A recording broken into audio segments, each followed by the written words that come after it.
நம்ம தர்சனத்துல ராமானுஜர்னு நம்ம சொல்றோமே ஜெகதாச்சாரியன், அவர் முன்னாடி அவருடைய குரு கிட்ட இருந்துட்டு இருக்கிற பொழுது அவருடைய குரு திருக்கோஷ்டியூர் நம்பி தியானத்துல இருக்கு. ஏன்னா எல்லாருக்குமே தியானம் வேணும், தபஸ் வேணும். குருவா இருந்தாலும் அவளும் லோகக்ஷேமார்த்தத்துக்காக தபஸ் பண்ணியாகணும், தியானம் பண்ணியாகணும். அப்பத்தான் லோகத்துக்கு ஹிதமானதும் தன்னுடைய சிஷ்யாளுக்கும் தன்னுடைய பக்தாளுக்கும் எல்லாத்தையும் நல்லது பண்ண முடியும் ஒரு குருவால.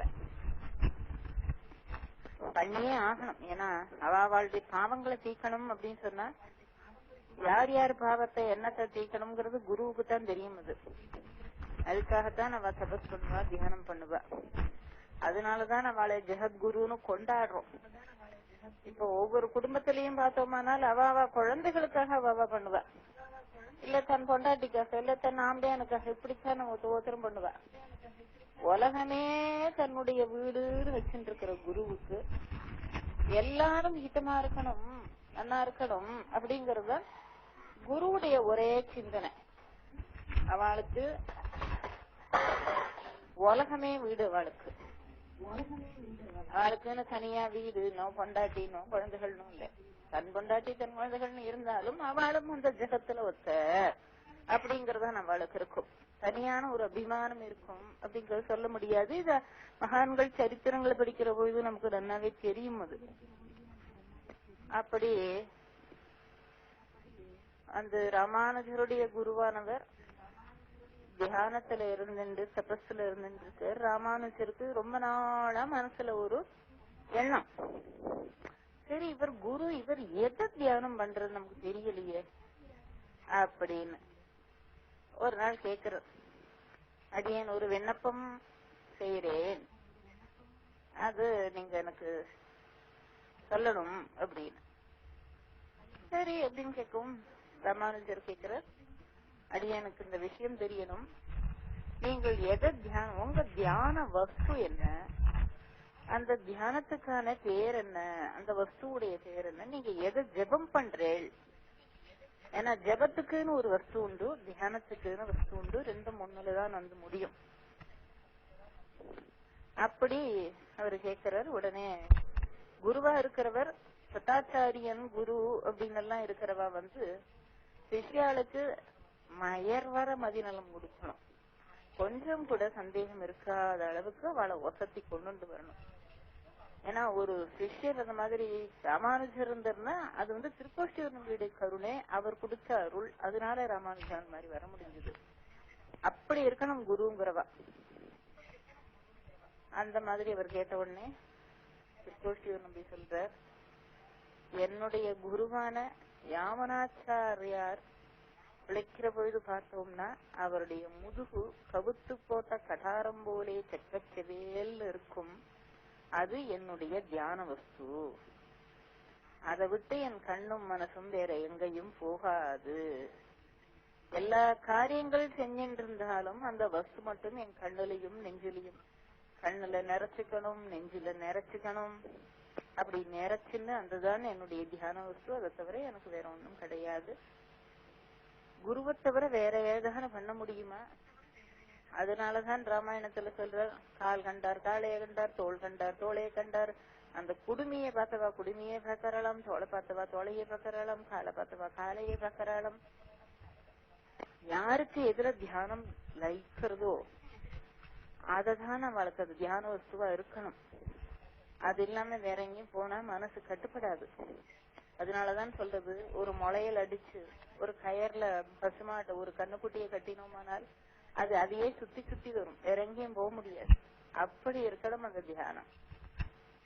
அவருக்கு வந்து பிடிச்சது என்னன்னு கேட்டா யாமனாச்சாருடைய அந்த கட்டாரம் போலே செக்க சிவந்ததான அந்த முதுகு. அதுதான் ராமானுஜருடைய குருவான திருக்கோஷ்டியூர் நம்பிக்கை அவருடைய குருவுடைய முதுகு தியான வஸ்து.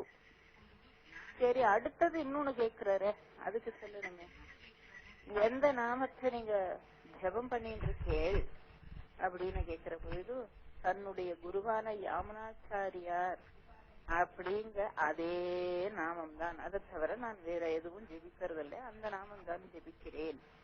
தியான வஸ்துவும் குருவுடைய முதுகுதான். தியான நாமம் அதுவும் குருவுடைய நாமம் தான். அதை தவிர வேற ஒண்ணும் இல்லையே அப்படின்னு உடனே ராமானுஜருக்கும் புரிஞ்சு விடுறது. தான் எதை தியானம் பண்ணணும், தியானம் இது அவருக்கு புரியாதுங்கிறது இல்ல. அது மாதிரி தன்னுடைய கீழே வர தர்சனத்துல வர சிஷ்யாளுக்கும் பக்தாளுக்கும் எதை ஒவ்வொருத்தரும் ஏன்னா அந்த ராமானுஜர் போய் ஒவ்வொருத்தையும் சொல்லிட்டு இருக்க முடியாது. நீ ராமானுஜா ராமானுஜான்னு சொல்லின்று என்னுடைய கையையோ தோளையோ அல்ல நாபி கமலமோ முதுகோ காலோ ஏதானு ஒண்ணு நீ தியானம் பண்ணுனா வாட்ட நேரடியா சொல்லக்கூடாது, சொல்ல முடியாது, சொல்லவும் மாட்டா. இப்படி சொல்லித்தான் புரிய வைக்கிறது. அது உலகத்துக்கு புரிய வைக்கிறதுக்கு அவருக்கும் அது மயர் வர தெரிஞ்சதுனாலும் உலகத்துக்கு மயர் வர தெரியணும் அப்படிங்கறதுக்காக அந்த தியான வஸ்து என்ன, தியானத்துக்குள்ள ஜபம் என்ன, அதே போல மனுஷெல்லாம் எப்படி அந்த தியான வஸ்துவும் ஜபமும் எப்படி பண்ணணும்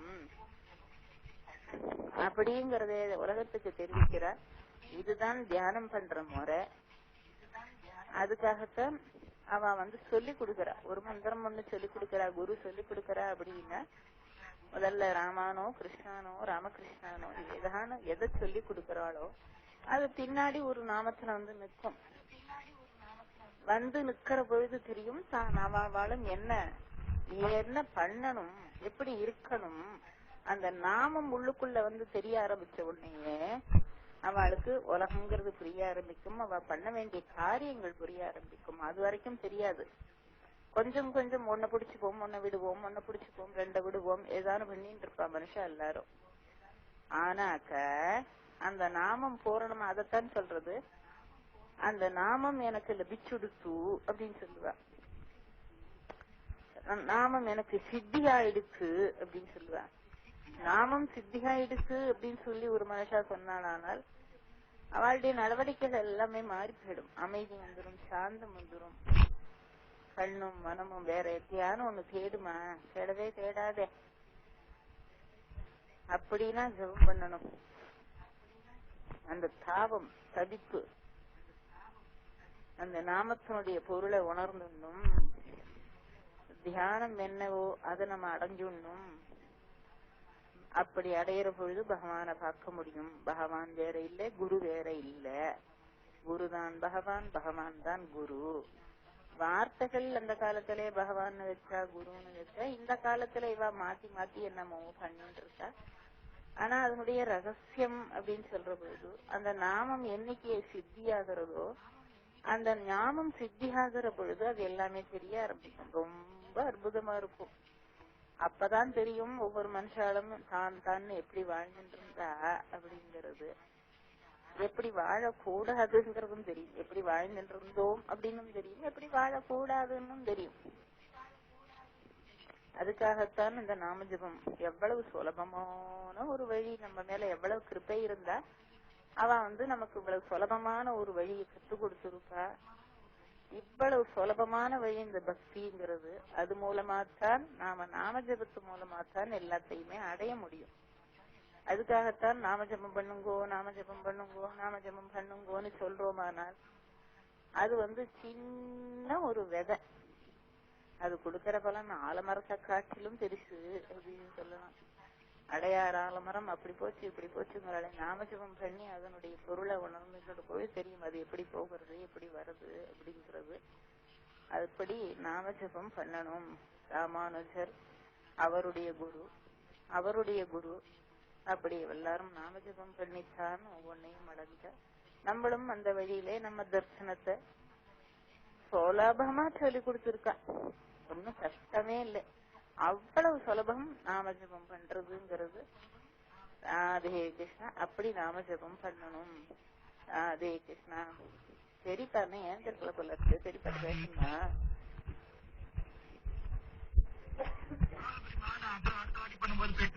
சரி. சுஜாதா ஆட்டு போயிட்டாரு.